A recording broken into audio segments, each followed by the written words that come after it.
Double bull cement के आगे single bull क्या करेगा? डबल बुल सीमेंट का डबल एडवांटेज, मजबूती उम्मीद से ज्यादा। सभी यहाँ उपस्थित कांग्रेस के वरिष्ठ नेतागण, दूर दूर से आए हुए हमारे विधायकगण, दूर दूर से आए हुए नेतागण, मैं सबका नाम नहीं ले रहा, मैं तो केवल स्थानीय लोगों का नाम ले रहा हूं। ठीक है ना? सब राजी है? हमारे मनु मिश्रा जी, हमारे रतन चंद जैन जी, हमारे बहुत वरिष्ठ कार्यकर्ता वेलू भाई, राजेश सराफ जी, सीतू जी, योगेश वाजपेयी जी, संध्या नायक जी, खेत सिंह जी, श्री लाल सिंह दुबे जी, वसंत सिंह जी, रमन सिंह जी, चूरामन यादव जी, जीवन सिंह जी, सभी यहाँ कितने नाम लूं? सबके नाम सब सम्मिलित हैं मेरी भावनाओं से, मेरे दिल से, सब सम्मिलित हैं। सभी यहाँ आदरणीय बुजुर्गों, भाइयों बहनों और ये दूर दाएं खड़े हुए बाएं खड़े हुए सभी यहाँ नौजवान। सबसे पहले भोले बाबा के इस आंगन में आके मैं प्रणाम करता हूं। बड़ी खुशी हुई यहाँ आकर और मैं श्रद्धांजलि भी अर्पित करना चाहता हूं। बहुत सारे जिनको कोरोना के कारण पिछले दिन उनका निधन हो गया, एक एक नाम मैं नहीं ले रहा, पर सबको श्रद्धांजलि अर्पित करना चाहता हूं। प्रजातंत्र में चुनाव आते हैं, हमारा लोकसभा का चुनाव आता है, विधानसभा का चुनाव आता है, जिला परिषद का, नगर पालिका का, हमारे पंचायत के चुनाव भी आते हैं। हर चुनाव का अपना मायने होता है, सही बात है ना? लोकसभा चुनाव से हम अब किसी को चुन के, अपने प्रतिनिधि को चुन के दिल्ली भेजते हैं। विधानसभा के चुनाव में उन्हें भोपाल भेजते हैं। नगर पालिका में हम मोहल्ले में रखते हैं, नगर का सुधार करो, सरपंच को घर में रखते हैं। तो आज ये प्रजातंत्र के विभिन्न चुनावों में ये कैसा चुनाव है? नौजवानों, आपको ये बुनियादी बात समझनी है। हमारे संविधान में प्रावधान है कि अगर सांसद का निधन हो जाए, उपचुनाव होता है। हमारे संविधान में प्रावधान है कि अगर विधानसभा सदस्य का निधन हो जाए तो उपचुनाव होता है। यहां तो उपचुनाव हो रहा है, किसी का निधन नहीं हुआ। निधन किसका हुआ? हमारे प्रजातंत्र का निधन हुआ। ये आज नौजवानों आपको समझ, और मुझे बड़ी खुशी है, मुझे बड़ी खुशी है कि यहाँ सबसे ज्यादा संख्या में नौजवान हैं। यही नौजवान हमारे दमों का, हमारे प्रदेश का निर्माण करेंगे। और मैं तो नौजवानों से एक ही अपील करने आया हूं कि सच्चाई पहचान लो। सच्चाई ही आपका भविष्य सुरक्षित रख सकती है। सच्चाई पहचान लो। कमलनाथ का साथ मत देना, कांग्रेस का साथ मत देना, अजय टंडन का साथ मत देना, पर सच्चाई का साथ जरूर देना। और यही आपके भविष्य को सुरक्षित रख सकती है। 15 साल बाद विधानसभा का चुनाव हुआ। 2.5 साल पहले मैं तो माफी मांगता हूं, मैं तो माफी मांगता हूं कि कांग्रेस ने एक ऐसा प्रतिनिधि उतारा जिसने सौदा कर लिया, जिसने सौदा कर लिया। तो मैं क्षमा प्रार्थी हूं, हमें पहचान नहीं कि ऐसा उम्मीदवार उतरा जिसने सौदा किया। तो इस चुनाव में 2.5 साल बाद जब आवश्यकता नहीं थी, वो तो सब आपने सुन लिया, मैं दोहराना नहीं चाहता हूं। आज ये चुनाव हो रहा है कोरोना की महामारी में। कोरोना का क्या हाल है पूरे प्रदेश में। और शिवराज सिंह तो कल बैठ गए भोपाल में, कहते हैं मैं तो मास्क सबको पहनाऊंगा, पर अस्पताल में डॉक्टर नहीं पहुंचाऊंगा, अस्पताल में दवाई नहीं पहुंचाऊंगा। मैं मिंटो हॉल में भोपाल में बैठ गए। ये शिवराज सिंह जी का नाटक पहचाने। नौजवानों, 15 साल में पूछना चाहता हूं, कितने आश्वासन मिले? सांसद ने कितने आश्वासन दिए? इनकी सरकार थी, कहते हैं ना हमारी सरकार केंद्र में है, हमारी सरकार प्रदेश में है। कितने दिन है ये हम देखेंगे, ज्यादा दिन नहीं चलने वाली इनकी सरकार। ये याद रखिएगा, अंत में दमोह का भविष्य को सुरक्षित कांग्रेस ही रखेगी। 15 साल बाद हमें कैसा प्रदेश सौंपा? भारतीय जनता पार्टी ने कैसा प्रदेश सौंपा जब किसानों की आत्महत्या में नंबर 1, महिला पर अत्याचार नंबर 1, भ्रष्टाचार में नंबर 1। मुझे बताइए, कोई काम हो सकता है बिना पैसे दिए हुए? ये आज हालात है। बेरोजगारी में नंबर 1, देखते उद्योग मध्य प्रदेश में लगे नहीं, 15 साल में उससे ज्यादा उद्योग बंद हो गए। ये आपको सच्चाई पहचाननी है, क्योंकि इससे ही आपका भविष्य जुड़ा है। ऐसा प्रदेश हमें सौंपा जहां कौन सी चुनौती नहीं थी? हमारे कृषि क्षेत्र की चुनौती। आज ये दमोह का बाजार चलता है, आपके गांव का बाजार चलता है जब किसानों के जेब में कुछ पैसा हो।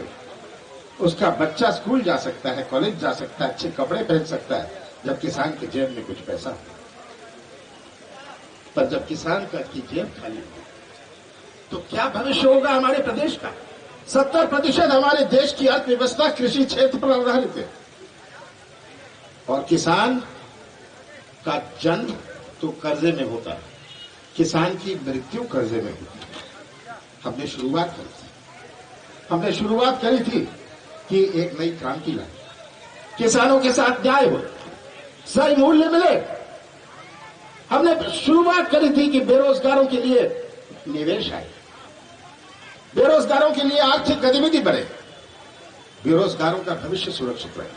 यह हमने शुरुआत करी थी। और कृषि क्षेत्र में 27 लाख किसानों का कर्जा माफ किया पहले किश्त में, दूसरा किश्त चालू था। पहली दफे केवल डिफॉल्टर का नहीं, चालू खाते वालों का भी। ये आज हमारे किसान भाई, 27 लाख किसान भाई गवाह है। शिवराज सिंह जी तो झूठ बोलते रहेंगे किसी का माफ नहीं हुआ, पर सच्चाई जिस किसान का कर्जा माफ हुआ है वो गवाह है। हमारा पूरा प्रयास था कि मध्य प्रदेश की एक नई पहचान बने, तभी तो निवेश आएगा। मैंने सीमेंट के बड़े बड़े उद्योगपतियों को बुलाया, दमोह भेजा। आपको याद है, दमोह आए थे, जमीन ली थी, मैंने दमोह भेजा। मैंने कहा अपना कारखाना लगाइए, हम मदद करेंगे। और कहा जितने ट्रक चलेंगे ये केवल दमोह के लोग ही चलाएंगे। ये आप 500 ट्रक रोज चलते, 2000 लोगों को रोजगार मिलता। पर ये निवेश तो तब आता है जब विश्वास होता है। आप भी उसी दुकान में जाते हैं जब विश्वास होता है। किसी को मध्य प्रदेश में विश्वास नहीं। मध्य प्रदेश की पहचान माफिया से, मध्य प्रदेश की पहचान भ्रष्टाचार से। मेरा प्रयास था कि हम नई पहचान बनाए। 15 महीने मुझे मिले, कांग्रेस की सरकार को 15 महीने मिले। 2.5 महीने गए लोकसभा चुनाव पर आचार संहिता में, 1 महीना गया उथल पुथल में, 11 महीने में हमने अपनी नीति और नियत का परिचय दिया। अपनी नीति और नियत का परिचय दिया। हमारे किसानों के लिए, नौजवानों के लिए, महिलाओं की पेंशन के लिए, सामूहिक विवाह के लिए, बिजली के बिल के लिए हमने ये परिचय दिया। ये तो शुरुआत थी, ये शुरुआत थी। और शिवराज जी 15 साल का हिसाब नहीं देंगे, या भाजपा के नेता आएंगे, आप कहिएगा लंबी चौड़ी बातें छोड़िए, 15 साल का हिसाब दे देना। मेडिकल कॉलेज का हिसाब दे दो, अस्पताल का हिसाब दे दो, बेरोजगारी का हिसाब दे दो, किसानों को आज क्या मूल्य मिल रहा है, कांग्रेस के काल में कितना मूल्य मिला था। नौजवानों, ये सच्चाई आपको समझना है। मैंने कौन सी गलती करी, मैंने कौन सा पाप किया कि मैंने किसानों का कर्जा माफ किया? मैंने कौन सा गुनाह किया कि बिजली के बिल घटाए? कौन सी गलती की है? ये आज सब आप सबके सामने। मैं ज्यादा नहीं कहना चाहता, मैंने शुरू में कहा था कि मेरा निवेदन है कि आप सच्चाई का साथ दीजिए। आज प्रश्न केवल अजय टंडन का नहीं, आज प्रश्न है कि दमोह क्या संदेश पूरे देश भर में सब देख रहे हैं कि दमोह में उपचुनाव, क्या संदेश आप भेजेंगे, कैसा संदेश भेजेंगे आप? ये प्रश्न है आप सबके साथ कि आप बेईमानी या सच्चाई। इसलिए मैं ये कहना चाहता था कि सच्चाई ही सबसे बड़ी, आज सबसे बड़ा मुद्दा इस चुनाव का है। और विकास की बात है, अजय टंडन तो करेंगे, पर आज मैं आपको ये कहने आया हूं कि दमोह की विकास की जिम्मेदारी अजय टंडन और कमलनाथ की होगी। आप में से कुछ लोग छिंदवाड़ा भी गए होंगे, आपने देखा विकास का मॉडल देखा है, वही मॉडल हमें दमोह में लागू करना। आप कांग्रेस का साथ देंगे, एक विकास का एक नया इतिहास शुरू होगा। और मैं तो अंत में यही कहता हूं कि ये कलाकारी की राजनीति, बड़ी लंबी चौड़ी बातें शिवराज जी करेंगे। अभी कोई कह रहा था नारियल लेके चलते हैं जेब में, मौका मिलता है नारियल फोड़ देते हैं। कितने हजारों नारियल फोड़े हैं, कितने हजारों नारियल फोड़े हैं। नारियल तो फूट जाता है, उसके बाद लात मारते हैं, कहते हैं भाई वो तो तब की बात थी, अब की बात करो। ये आपको बात समझनी है। तो मैं आपसे अंत में यही निवेदन करता हूं कि आप सच्चाई का साथ दीजिए, सच्चाई का साथ दीजिएगा, सच्चाई पहचान लीजिए, सच्चाई अपना लीजिए। और अगर आप सबने अपनी कमर ठान ली, कोई नहीं रोक सकता। दमोह का झंडा मध्य प्रदेश की विधानसभा में कांग्रेस का लहराएगा। आप सबका बहुत बहुत धन्यवाद। कांग्रेस का अध्यक्ष कुंडलपुर रेलवे लाइन की बहुत दिनों से चर्चा हो रही है।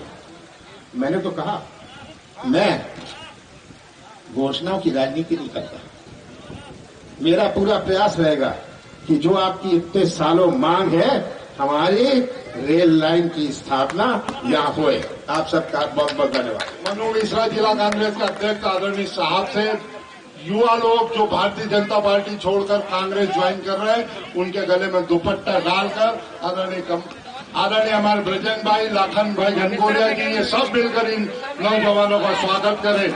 संजय शर्मा। बुंदेली बौछार की शानदार खबरों को यूट्यूब पे देखने के लिए बुंदेली बौछार को सब्सक्राइब करें, फिर बेल आइकन दबाएं और ऑल नोटिफिकेशन पे क्लिक करें। तभी आपको मिल पे पूरी खबरें बुंदेली बौछार की।